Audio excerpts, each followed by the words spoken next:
Hello, everyone. You're listening to the Engineering Politics Podcast. Today I'm going to go over a current event that may be far enough under the radar that you may not have heard about it yet, or at all, or even know about the person I'm about to talk about. Bari Weiss is a New York Times opinion editor who decided to resign because of how radical and unfaithful the New York Times has become. She wrote a long resignation letter that she published on her website that gives amazing insight into one of the most reputable news institutions in the world, the New York Times, or what used to be referred to as the Gray Lady, and how they have abandoned real journalism and the oath to document history as it happens in exchange for woke journalism, also known as activism, and revisionist history. I will go through more details throughout the podcast. I'm also going to try something new today. These podcasts typically review the written work I publish on the website, and today is no different in that respect. But I'll be adding a bonus content segment at the end of the show that will go over my more informal thoughts on the main subject of the podcast. These thoughts will include any information or feedback I got after publishing the associated article, since the associated article is published a few days, if not weeks in some cases, before the podcast is recorded. And I'll also cover my more explicit thoughts on the main topic that may have been too harsh or considered takes that were too hot to add to the written publication. I guess you could consider the bonus content as the closing rant of my final thoughts to each podcast. But to get this bonus content, you'll need to be a subscriber of the Engineering Politics Locals community. You can subscribe at engineeringpolitics.locals.com and pay as little as $2 per month for a subscription pass. You can be a member of the community for free, but you won't be able to engage with the community fully until you become a subscriber. If you use promo code EPFREE when becoming a subscriber, you will get a 3-month free trial of the subscription pass. That's spelled EPFREE. That will get you the bonus content at the end of this podcast, full access to the content library, ability to engage with the community by posting your own ideas and thoughts to the main feed, and now you'll get exclusive access to the new EP Zone video series that can only be found in the Engineering Politics Locals community. I hope you join the fun. I'll give more information as to where you can find me at the end of the show, but that's it for now. Let's get to it. This is the Engineering Politics Podcast.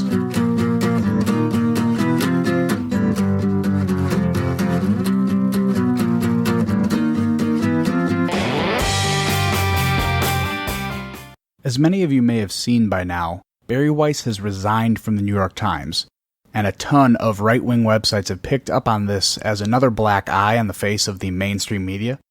And I really didn't think I had anything to add to the conversation. But while researching some of the claims made by Bari Weiss in her now infamous resignation letter, I find her resignation to be much more than just the latest casualty of a corrupt culture. Bari Weiss is, or was, a staff writer and editor of the opinion section of the New York Times. According to her bio, she was an op-ed editor at the Wall Street Journal and senior editor at Tablet before she went to the New York Times. She would be considered center-right politically, or what we'd call a real liberal by most, but often appears on shows like The View, Morning Joe, and Bill Maher. Bari released a resignation letter on her website earlier this week making it clear why she resigned. She first stated why she came to the New York Times 3 years ago, writing, "The paper's failure to anticipate the outcome of the 2016 election meant that it didn't have a firm grasp of the country it covers, and she joined to help them, quote, redress that critical shortcoming. But that isn't easy to do in a mainstream newspaper." We've all seen and read some of the, let's say, more popular pieces in the New York Times, most notably the 1619 project that goes through a bit of revisionist history, gets torched by historians, and then the author Nikole Hannah-Jones gets a Pulitzer Prize for commentary for her trouble. Bari cites a few other examples of the New York Times' ridiculous standards when it comes to real journalism and commentary, including the Cheryl Strayed interview with author Alice Walker, who, according to Weiss, is a proud anti-Semite who believes in lizard Illuminati. Another example of this standard is exemplified in a piece about how the Soviet Union, and I quote, often emphasized the sexism and racism of its capitalist opponents when talking about the Soviet space program. These pieces are okay, which they should be, but Senator Tom Cotton can't write an op-ed about how to control violent riots without the New York Times issuing an editor's note almost as long as the article itself, stating, "After publication, this essay met strong criticism from many readers and many Times colleagues, prompting editors to review the piece and the editing process. Based on that review, we have concluded the essay fell short of our standards and should not have been published. Why the insanity, you ask? Bari brilliantly explains why, and I quote, "Twitter is not on the masthead of the New York Times, but Twitter has become its ultimate editor. As the ethics and mores of that platform have become those of the paper itself has increasingly become a kind of performance space. Stories are chosen and told in a way to satisfy the narrowest of audiences, rather than to allow a curious public to read about the world and then draw their own conclusions. I was always taught that journalists were charged with writing the first rough draft of history. Now, history itself is one more ephemeral thing molded to fit the needs of a predetermined narrative." Nail, meathead. This is the kind of exposure of the mainstream media and trusted news publications we need. Even though popular New York Times op-ed columnist Charles Blow made his opinion known via Twitter in all caps, so you know it's important, declaring, "There is no such thing as cancel culture." Yet papers like the New York Times are at the forefront of the phenomenon. This complete rejection will only serve to damage the cause these papers claim to fight for: truth. Bari Weiss is one of many voices rejected by the culture at large just for having thoughts independent from the only acceptable narrative of progressivism. Progress is great if we are progressing in the right direction. Creating a culture that claims to be so tolerant that they shut down all opposition who they deem as intolerant is how we breed mass corruption. Corruption is not something inherent in politics. It's something inherent in us. The first step in turning around a corrupt culture is by exposing it, and Bari Weiss did a pretty good job. You know what they say, it ain't over until the fat lady sings. Well, the gray lady has become fat and corrupt, and we can only hope she has a decent singing voice. This concludes this podcast, When the Fat Gray Lady Sings. And if you were a subscriber to the Engineering Politics Locals community, you'd be hearing the bonus content right now. But it's not too late.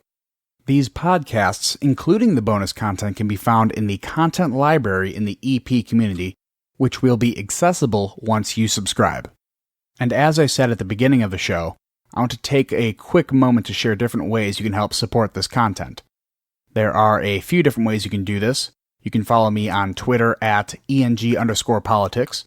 You can also give me a follow on Parler at Engineering Politics. You can join the Facebook group named Engineering Politics, where I share and discuss content with the Facebook community. You can also subscribe to my video channel on YouTube under the channel name Engineering Politics, where you can find the video version of each podcast. I'm also active on ThinkSpot, which is a discourse-generating application that promotes intelligent and honest conversations while discouraging the trolling and nonsense found on most social media platforms. You can also find all of my podcasts and videos there as well. But the best way to interact with me, get my newest content, and support this podcast is the Engineering Politics Locals community. This is an amazing community that goes far beyond just a membership platform intermediary for creators. It allows the followers of this content to get together and discuss the newest articles, podcasts, and videos all in one place. I strongly urge you to join the Engineering Politics Locals community at engineeringpolitics.locals.com. You can become a member for free, and now you can get a 3-month free trial when becoming a subscriber if you use promo code EPFREE. That's spelled EPFREE, no spaces. I would love to have your support with your subscription so this content can remain independent and keep growing.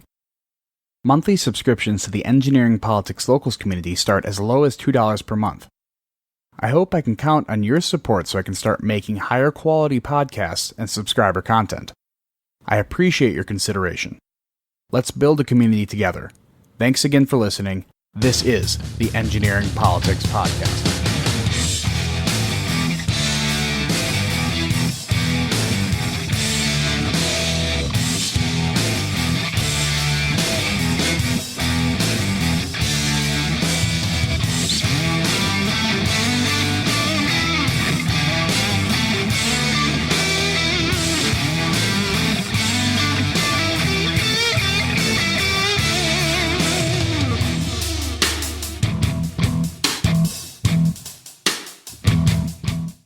None of the persons, podcasts, books, or other references other than engineering politics used in this work directly reflect my ideas and/or personal beliefs, nor should they be held accountable for anything said during this podcast.